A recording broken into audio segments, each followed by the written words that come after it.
Welcome, everybody. First of all, before I get started, I want to express a heart-shared thoughts to the folks at Bankers Online for allowing me to do another OFAC presentation for them. I went back and looked. I think this is maybe my sixth or seventh. Very serious issues here. I also want to express my gratitude to my current employer, Bankers Toolbox, for allowing me to reach out to folks and share my views and knowledge on this very important issue. Before I get started, I want to let everybody know there are a lot of slides here. If you download them, there's over 100 slides. We're going to hit some of these very quickly. This topic is continuing to change. As the title says, examiners continue to raise the bar. I want to give everybody a good taste for how dynamic it is up front, and then let's focus on specific tips, things we can do to run a more efficient program, different ways to look at things that maybe you haven't thought of before, so that the takeaways for you today are multifaceted as far as why should I be worried about an examiner coming in, and maybe why I shouldn't be worried, and what I can do to protect my financial institution. Have a quite lengthy agenda here, but I want to first of all set the stage by saying, why is there a heightened focus on OFAC compliance today? If you've been following the media, if you've been a professional in this area of BSA and OFAC and sanctions and following what's going on, the enforcement actions are sky high. Multi-million-dollar enforcement actions.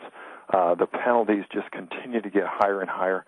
And quite honestly, in the banking arena, these are the largest violations and fines in the whole industry. Second to none. We're not over with them yet. And that's what I think drives a lot of the fear in the industry today. Even a threatening to revoke a bank charter. The state of New York threatened to kick out Standard Charter last month. Quite a dramatic scenario there. Increases in sanction programs. We've got CISADA out there and NDAA, and we're going to focus in on those for those that have to deal with this. But I also want to share with you, there's a lot of you that won't have to deal with this. So this is not about scaring you. It's about helping you understand and say, how can I do a better job, and where do I not need to look over my shoulder? Proposed increases, the advance notice for proposed rulemaking, the area within BSA that's concerned about foreign corrupt practices, banking, PEPs, and so forth, is going to change the dynamics a little bit on our due diligence up front. And we want to know how that is interplaying, as well as, the PSI hearings that took place in July by Senator Carl Levin, putting additional oversight on not just HSBC's huge violations, but also on the regulatory agencies. They were very hard on the OCC. So let's drill down on some of the specifics here. I'm starting out with, what is stripping? Well, stripping is the violation that's causing these multi-million-dollar fines. And if you're not involved with entities that are doing international wires or SWIFT messages, this is not a place that's likely to incur violations within your institution. But I want to cover some of the nuts and bolts for some of you, so maybe you have a better understanding here. The MT-103 is a SWIFT messaging format. SWIFT is the Society for Worldwide Interbank Financial Telecommunications. Fundamentally, this is the world wire system. It's a messaging system that allows one institution to tell another institution to move funds from one account to another account within that institution. When an MT-103 goes out, it has the originator's name, the originator's bank, and the beneficiary's name.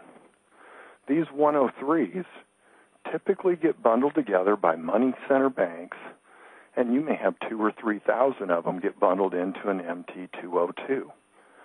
The problem is the originator name, the originator bank, and the beneficiary information is lost. It's not on that message, and that's a problem. You can have a foreign financial institution move funds into the United States with this messaging format that would have a sanctioned entity in them, and there's no way for the receiving bank of this MT-202 to catch it. Well, stripping is when the institution intentionally takes this information out, and SWIFT has, in fact, addressed this issue. So that's where it's coming from. let's talk about some of the lessons learned from stripping. What it still points to is the U.S. dollar is still the premier currency for international commerce. Where egregious, OFAC is going to, in fact, take dramatic action, even if it is outside the United States. And if we look at the slide coming up as far as who's being fined for these stripping violations, you will see that they are predominantly institutions outside the United States. There used to be a unique type of an exemption called a U-turn prior to 2008 that allowed correspondent banks to clear transactions through their correspondent accounts in the United States in U.S. dollar transactions and have them go outside of the United States, and those were permitted.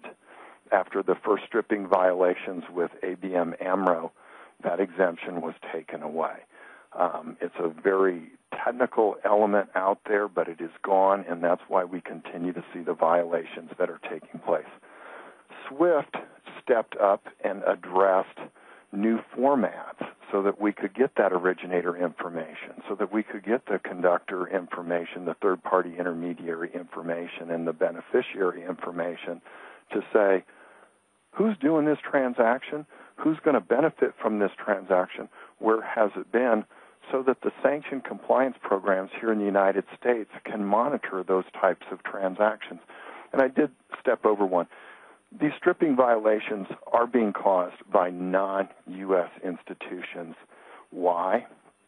As the New York Department of Financial Institutions said last month, sheer greed.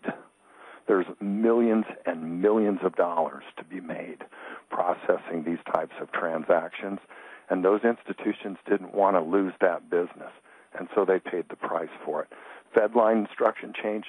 The NACHA rules changed. We have the IAT, and we're going to go into those specific items as we move along. The egregious violations, if you do the rough math here, we're looking at in excess of $2 billion in penalties in the last 7 years related to stripping violations. The high water marks have been Credit Suisse, $536 million.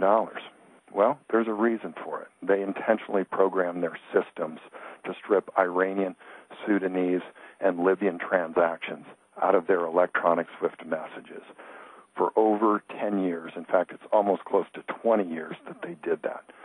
Over $700 million in illegal transactions flowed through the United States because of that.